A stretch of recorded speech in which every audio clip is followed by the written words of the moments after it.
En means lord or lady. Sumerian's a wonderful language because it's not gendered. And that means that En can be a woman or a man.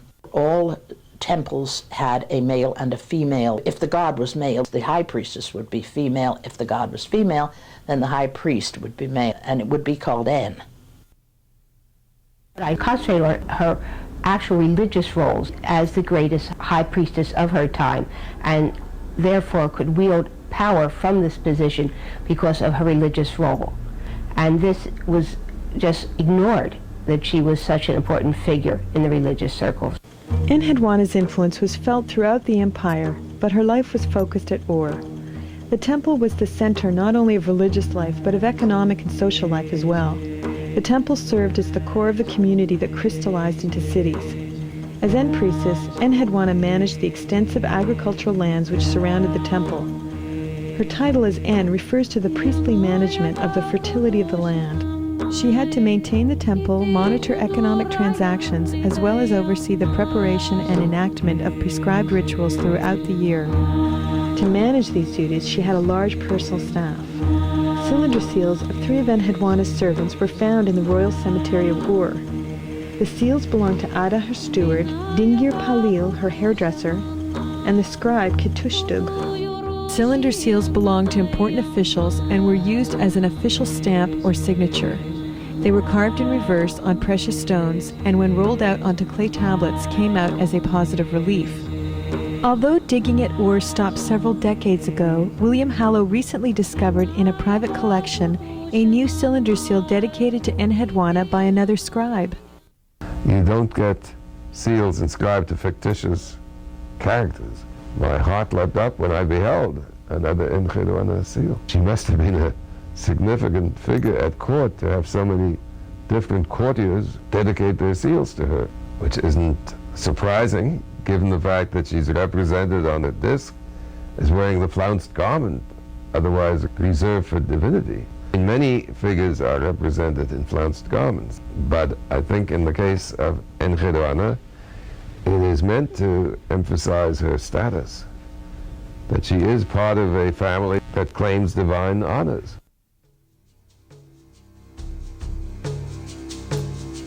The temple precinct of Ur was comprised of Nanna's temple, Ningal's temple, the storehouse, a palace, and the royal tombs.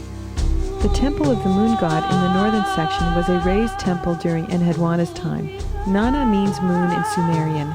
Throughout Sumer, the moon was observed nightly, both for ritual purposes and for calculating time. The Sumerians followed the 29.5-day cycle of the moon. On the day of the new moon, a festival was celebrated each month. Offerings to the moon god included bulls, sheep, lambs, and goats, as well as baskets of dates, pomegranates, and other fruits. To Sumerians, the appearance of the new moon in the sky resembled the crown or horns of Nanna. Correspondingly, the shape of the boats, the primary mode of transportation through the marshes, still copy the crescent shape of the new moon. During the Akitu festival at the New Year, Enheduana traveled up the river with Nanna's statue on a crescent moon boat called the Boat of Heaven.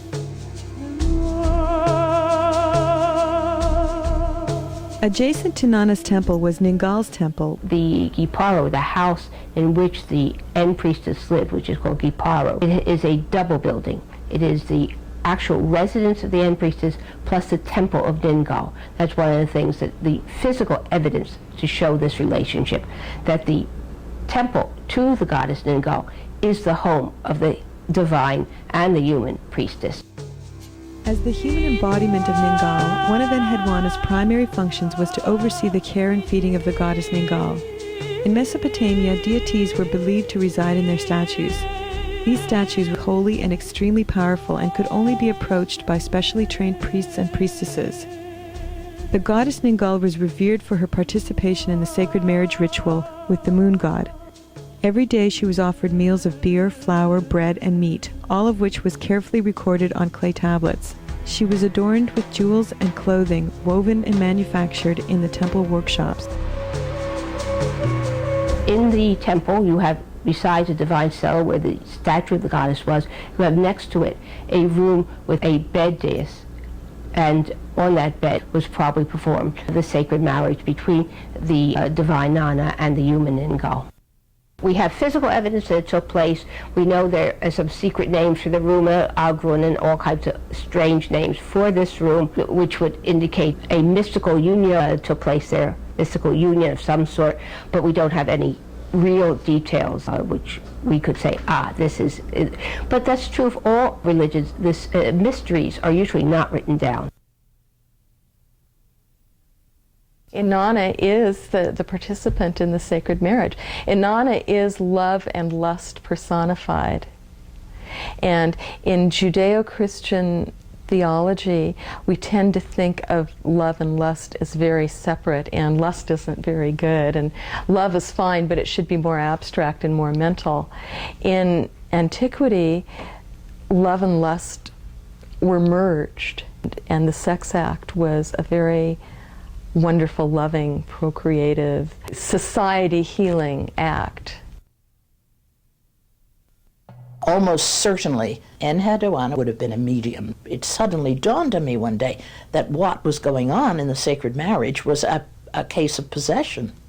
Priests and priestesses dress like their deity because they are stating that they are the deity. For the purposes of the Ur society, Enheduana would have been Ningal on earth.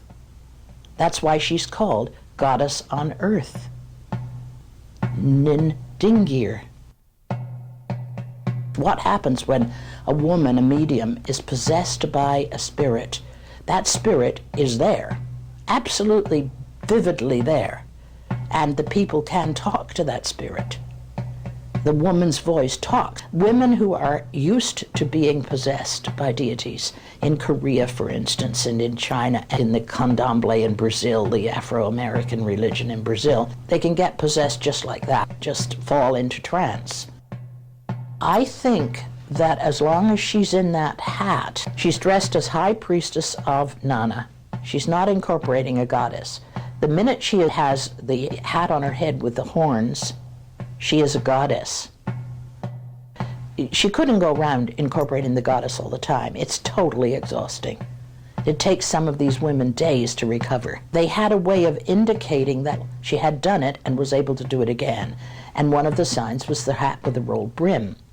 So that when people met her, they met someone who had been goddess and will be goddess again. So they treated her specially.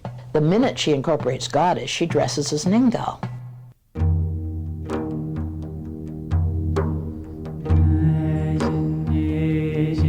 Stretched out my hand to the fruitful bed, nor have I revealed the word of Ningal to anyone. We do not know exactly in which way this word of Ningal would have been recognized by Enheduana, but in the line before that she speaks about the bed, and it could be a hint that this might be through dreaming, since we know there are different means by which people get knowledge about the gods' thoughts, about the gods' plans. And we have literary texts where we see women in the role of dream interpretesses. It's the concept of all the Mesopotamian omens, what the ancient dream interpreters had to do, that they would understand and then would take measures against bad things announced through a dream. And that was called to solve a dream. I think that was one of the main tasks of priests in these times. First, to try to get knowledge about the future, what the plans of the gods were, and then to try to influence them, to help them coming to being, or to try to prevent them to come into being. That was the main power, this huge power this woman had in her time. One of the things that is a regular royal inscription is the installation of an En-priestess. It will say the year the En-priestess of Nanna was installed. And they happened once in a while, but they were so significant that they were used to mark years. The interesting thing about Frayne is he's a Sumerologist at the University of Toronto, and he's doing work on the royal inscriptions of Mesopotamia, and he'll have an administrative document from a temple which says, acquired one lady's bed, acquired one lady's throne, acquired spreads for the bed, and so on. His article argues that the sacred marriage was used for the installation of an En-priestess, and that would make some sense because she was the representation of the wife of the deity, Nanna. First, how is she chosen? She's chosen by goat entrails.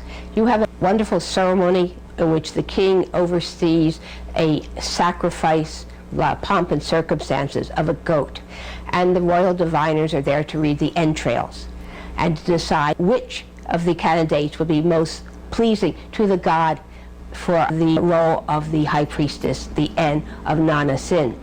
Once she is chosen, there is a period of training that she has to undergo. It's like 2 or 3 years. So during that period of time, she was probably in seclusion to learn her role and be trained before she actually was ordained to take over the position.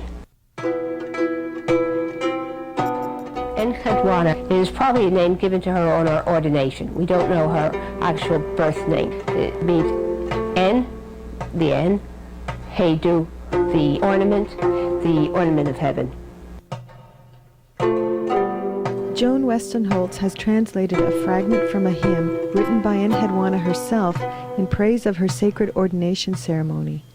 Perhaps it was sung while she entered her new sacred dwelling in the Giparu. The purification rites of Enship are prepared. In Ur, a dwelling has been established. Your name is sweet. Nanna, the prince, called it. Correspondingly, your holy words please An, the god of heaven. O my Enheduana, may you be exalted in heaven. The purification rites of the Giparu are prepared for you. The sacred powers of Enship are established. To the Giparu, she proceeds. Based on a text from Emar depicting the installment of a high priestess, we gain more details which may be relevant to Enheduana's ordination. First, the high priestess was anointed in the temple. Then, on the days that followed, her hair was ritually combed, her garment consecrated and placed in the house of her father, where she performed various sacrifices and ceremonies. In the evenings, she sat on a throne and received presents: special earrings, bracelets, a turban, a breastplate. On the 6th day, the high priestess ate and left her house accompanied by bridesmaids. Her head was covered like a bride. In the evening at the temple, she ate a ritual meal, then received a new garment, a bed, a chair, and a stool from the elders. A special coverlet was spread over the bed. While singers chanted, the sister of the high priestess bathed her feet. Afterwards, she prepared herself by ritual washing. Then, finally dressed, she lay down on the bed, and it is assumed that she performed the sacred marriage. After this ceremony, she takes up permanent residence in the Giparu. The act of ritual washing was a significant part of the En-priestess's cultic practices and was necessary to ensure purity during rituals and otherwise. Remains of the Giparu reveal the importance of purification. In the foyer of Enheduana's quarters was a ritual washing place for her private cultic use. In another section, a large room with a sunken waterproof floor was used for ritual cleansing. Next to it was a room with a large clay brazier. Enheduana's own poetry reveals these practices when she says to Inanna, "I have heaped the coals in the brazier, I have washed in the sacred basin.